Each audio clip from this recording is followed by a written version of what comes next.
Welcome to this presentation of literacy, so much more than reading and writing.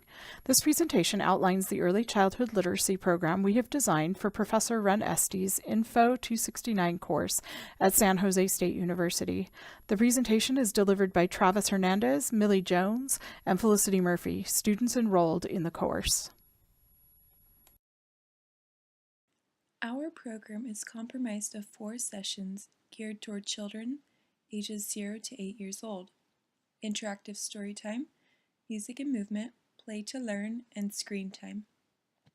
Embedded in each of these sessions are principles of talk, sing, read, write, and play, all of which studies have shown enhance the development of early literacy skills in children. A full program cycle lasts 1 month with 1 session per week. Though program capacity is 12 children, the program will be offered 3 times per year, once in the winter, once in spring, and once in fall, so that all who wish to attend will have an opportunity. Thematic offerings will change from cycle to cycle.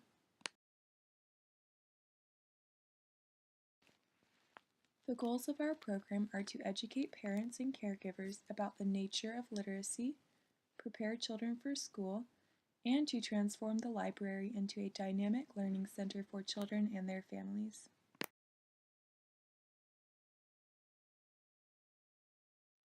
Talk, read, sing, and play are key paths to literacy. In our interactive story time, we incorporate all 4. In our normal story time programs, we read to children and sing songs. We'll do this and more. The program focuses on 2 types of readings: dialogic and books that play.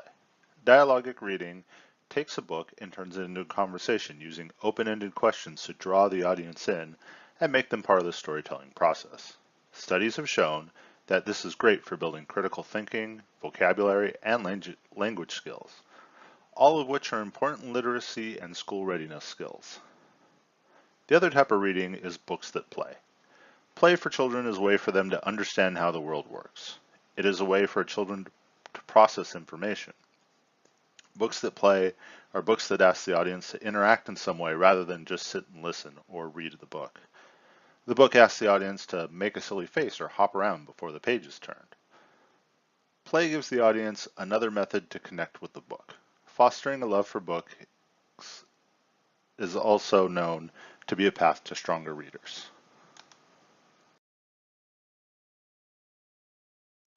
It is important that we teach parents and caregivers that there is more than one way to read a book. Reading to children is an important step in building strong reading skills. However, not every child responds to being read to. Giving parents and caregivers other tools to use will help them find a way to encourage the children to want to read. How do we do this? First, by example. The program will be that example. We can't stop there, though. Not all adults learn the same way. We also use asides, telling in brief statements why we are using the methods we do. And lastly, we will also have literature available that explains what we are doing with some pointers on how to do it at home.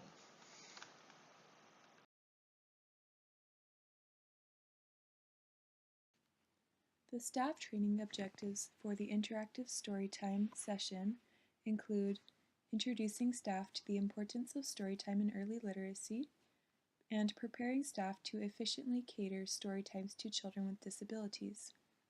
Featured on the staff training blog is a program example of a story time, as well as flyers and handouts.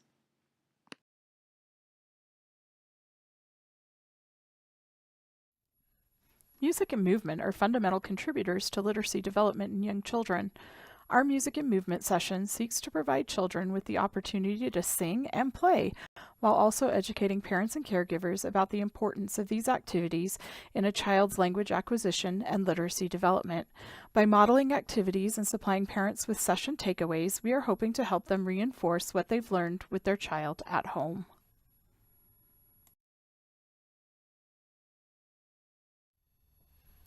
The Music and Movement is a fun and interactive session that is designed for participants ages 1 to 5, but is open to children as old as 8.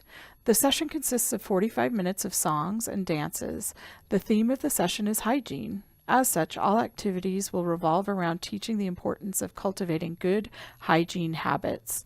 As a note, this literacy program runs triannually, and the theme for the music and movement session is different during each cycle. The session begins with a welcome and the Hi Hello song. Many children may be familiar with the song already if they attended an earlier program session. For the benefit of those that are new, the session leader will sing and do the actions of the song through twice. Modeling like this will be repeated throughout the session and helps children and parents and caregivers alike. After the brief introduction of hygiene that is outlined on the staff training blog, the group will be introduced to Patsy and Peter puppets. Patsy and Peter will help demonstrate the proper way to brush our teeth, sneeze into our elbow, and wash our hands at various points in the session. We will begin by singing the song Brushing Your Teeth, which is sung to the tune of the Hokey Pokey. As mentioned previously, the song will be sung multiple times. The first time, the session leader will sing the song through while demonstrating the motions using Patsy or Peter puppet. Each attendee will then receive a toothbrush and a rice shaker, and the second and third times through, everyone will sing and imitate the motions.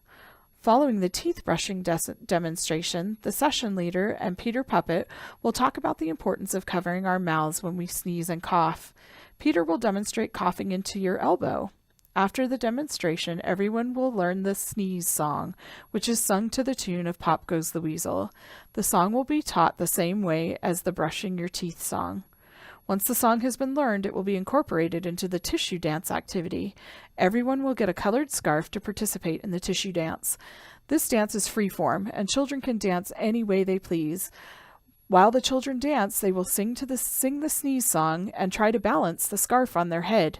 The second time through, the children will try to balance the scarf on their hand. A final try dance through, they can shake the scarf or use it any way they want. The last demonstration will be about washing our hands. Patsy Puppet will demonstrate as the session presenter sings Wash, Wash, Wash Your Hands to the tune of Row, Row, Row Your Boat. The children and adults will join in on the second and third times through. The session will end with parachute games, including popcorn and making waves. During these games, the participants will sing songs they have learned throughout the session today. Finally, we'll conclude the session with participants tidying up while singing the goodbye song.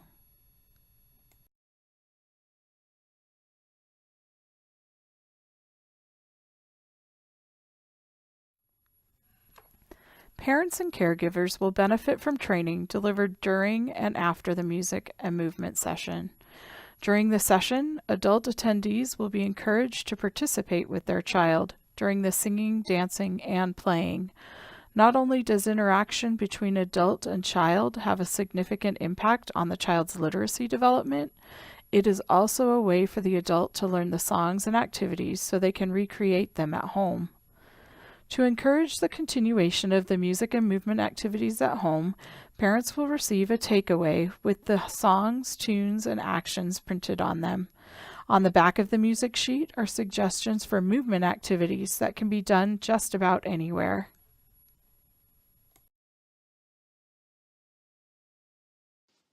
Staff training objectives for the music and movement session are to discuss how music and movement contribute to early childhood literacy, to provide an overview of music and movement session, and to practice singing songs with actions. Featured on the staff training blog is a music and movement session outline, a song handout, and a forum for discussing ideas about running the session.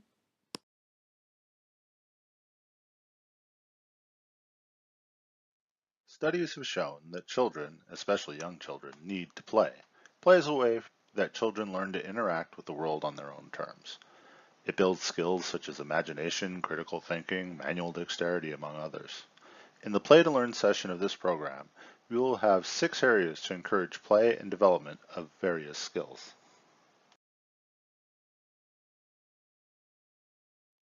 3 of the areas that we will have available are puppets, infant space, and books. The puppet area is a space for imagination. A puppet theater, puppets, and other toys geared towards playing pretend will be located here. Play of this nature is important. It builds imagination. Imagination helps children understand that words on a page can mean more than just letters. Imaginative play also helps children build a sense of narrative, which helps children understand story structure and builds better readers. The infant space is filled with soft, age-appropriate objects such as high-contrast vinyl blocks, rattles, and pop-up toys. This is a space for caregivers to help the youngest children start to explore their world. Plenty of opportunity to talk to the children about what they are experiencing. The book area needs little explanation. It's a great space for children or the adults to read to each other. Many studies have shown that readily available books are a good indicator for strong future readers.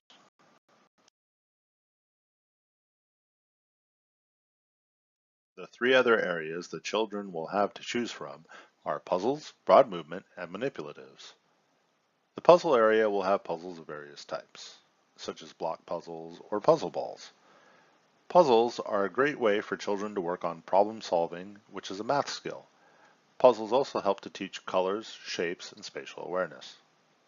The broad movement area will have some push, pull, and ride-on toys, and takes up the most space.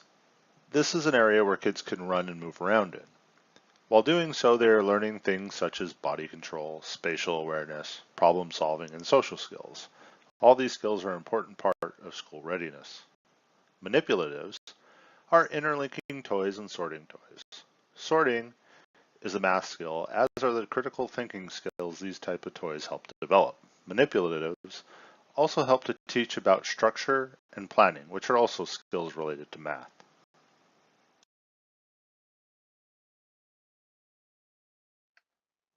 Play is fundamental to a child's development of skills that they will need throughout their life. Unlike other sessions in this program, Play to Learn is not completely guided.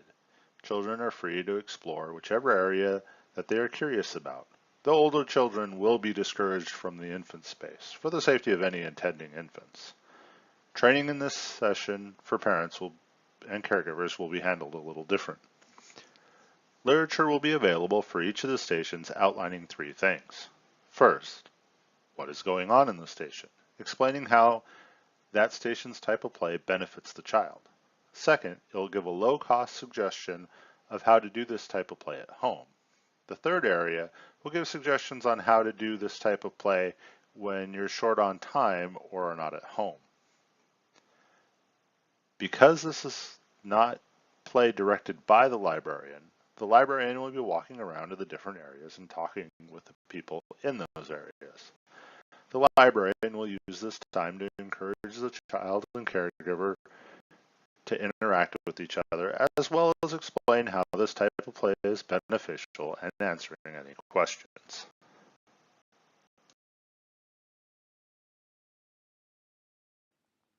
The staff training objective for the Play to Learn session is to teach staff how play impacts the development of early literacy skills. Featured on the staff training blog is a Play to Learn session outline.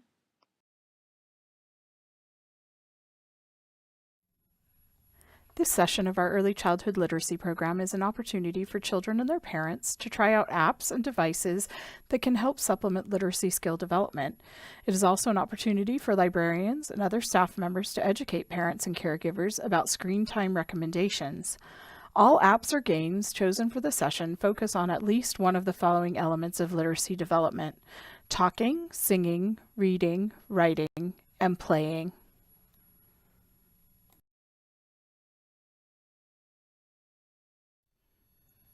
The Technology Petting Zoo is a station-based session that will allow adults and children to play together digitally. The session's target age is 4 to 8 years old, and due to space limitations, participants are asked to sign up prior to attendance. However, should there be enough interest, this session can be scheduled to run multiple times during the program cycle. The stations will highlight the following: gaming apps, learning and literacy apps, digital storybooks with hotspots, music and movement apps, writing, drawing, coloring, and painting apps. The specific apps chosen for each station are discussed in detail in the staff training blog.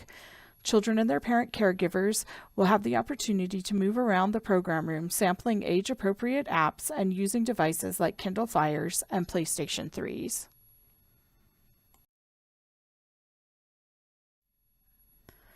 As part of the introduction, the session moderator should introduce parents and caregivers to the concept of digital play. As we enter into a technology and media saturated era, some facets of childhood play are starting to change. Researchers Bird and Edwards define digital play this way. Digital play is variously understood as the range of activities children undertake with technology, using technologies in a play-based way, or the emergence of a new contemporary form of play that involves children in contemporary digitally mediated contexts. Ideally, digital play should take place within the guidelines of the American Academy of Pediatrics, which will be discussed on a subsequent slide.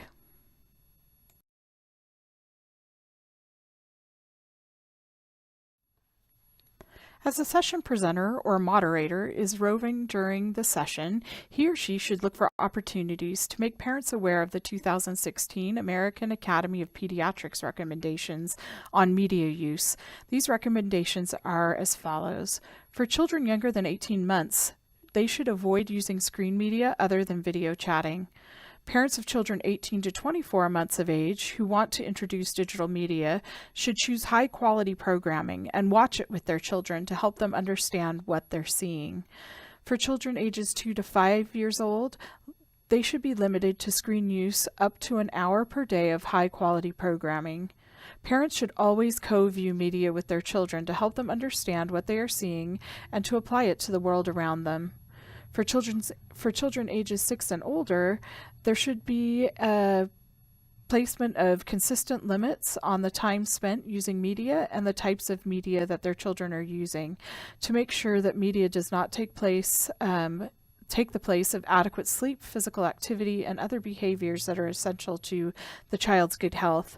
Parents will receive a brochure following the screen time session with these recommendations and guidelines listed.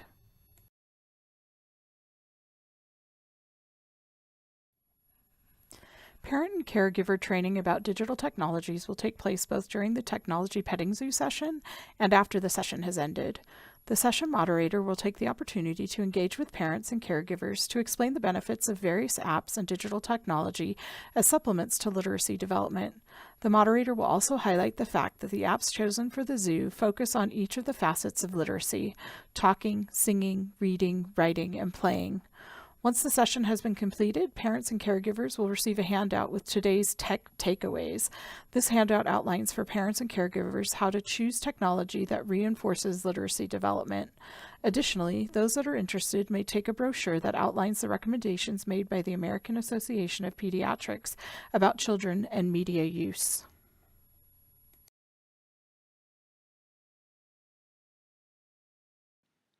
Staff training objectives for this screen time session are to explore the emerging concept of digital play, discuss AAP screen time recommendations, and to use technology and try the apps to become proficient. Featured on the staff training blog is a screen time session outline, AAP recommendations video, and a forum for discussing ideas about running the session or about screen time in general.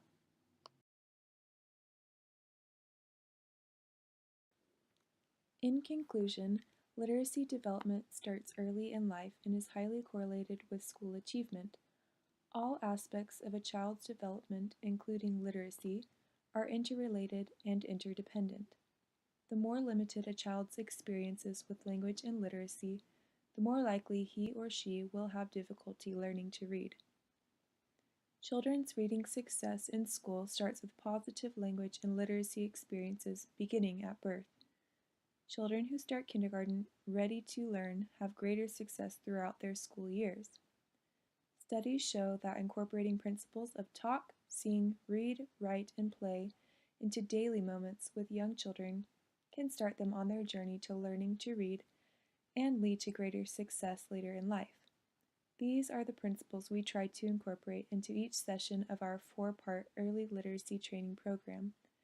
We hope that by applying these principles in the program, as well as training parents, caregivers, and library staff to effectively use these principles, the children who attend this program will leave excited and prepared to read.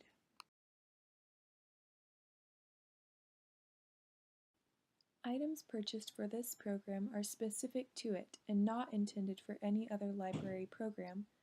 The purchase of these materials is an investment in the program and its continuation. As the program grows in popularity, we might look into extending it into multiple sessions per day, resulting in greater use of these materials. For a full budget review, see the staff training blog.